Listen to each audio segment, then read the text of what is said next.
technique. Cette rencontre était organisée par le collectif Remise en Jeu. Sa mission, venir en aide aux personnes en situation de précarité.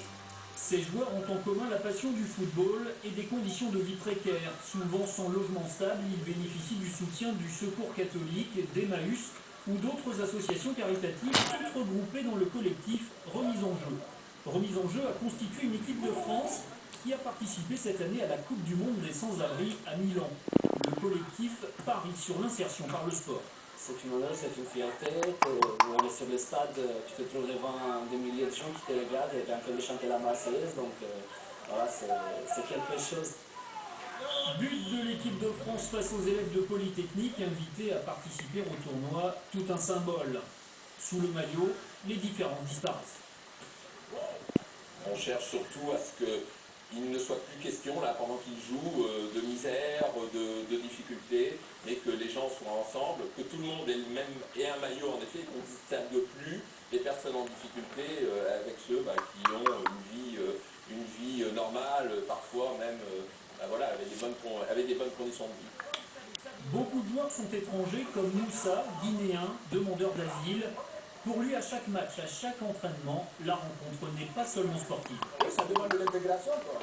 Donc il faut s'intégrer, il faut avoir la cohésion, et comme je l'ai dit tout de suite, donc il y a des amis qui m'aiment bien, quoi. Donc on s'aime beaucoup.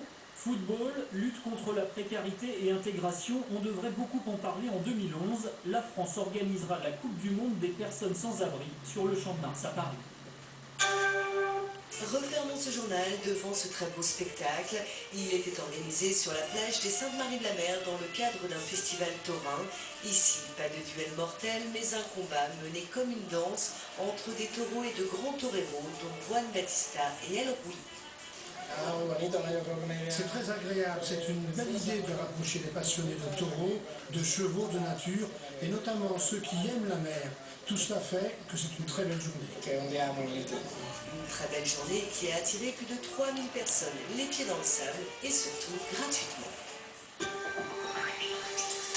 Le 19-20 continue dans un instant sur France 3.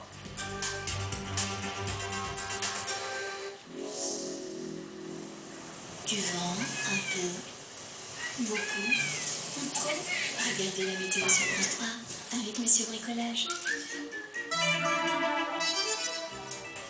Bonjour, eh bien ça y est, le mauvais temps s'est réinstallé sur la France. On a eu de la neige à partir de 900 mètres sur le Jura, du vent à 110 km/h sur le Var aujourd'hui et de forts cumuls de pluie. Et pour demain, eh bien, nous aurons la perturbation qui est arrivée sur la Bretagne cet après-midi. Elle va traverser la France, donner des pluies soutenues sur ces régions avec du vent dans l'intérieur jusqu'à 60 km/h et à l'arrière dans le secteur chaud, des pluies un peu moins fortes. Et puis à l'avant, on aura pas mal de nuages. Près de la Méditerranée également, avec quelques ondées possibles, sauf sur la Côte d'Azur où nous devrions avoir simplement des passages de gelée. Regardez le vent, il souffle encore très fort, jusqu'à 80 à 100 km/h sur les régions du sud, 110 km/h sur la Corse.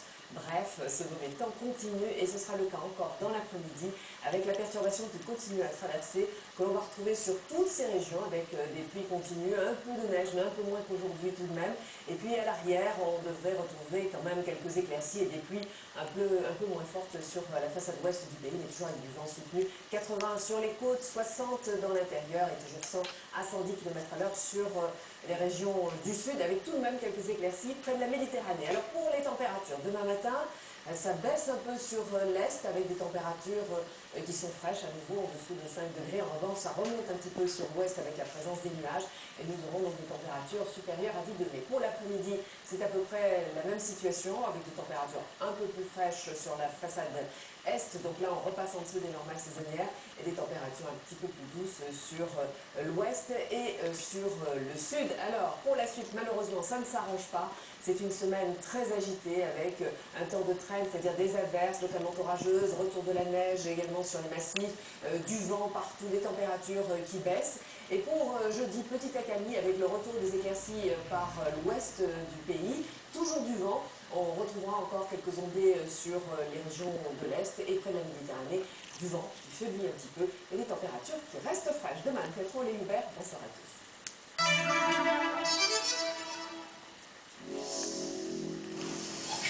C'était la météo de France 3 avec Monsieur Bricolage.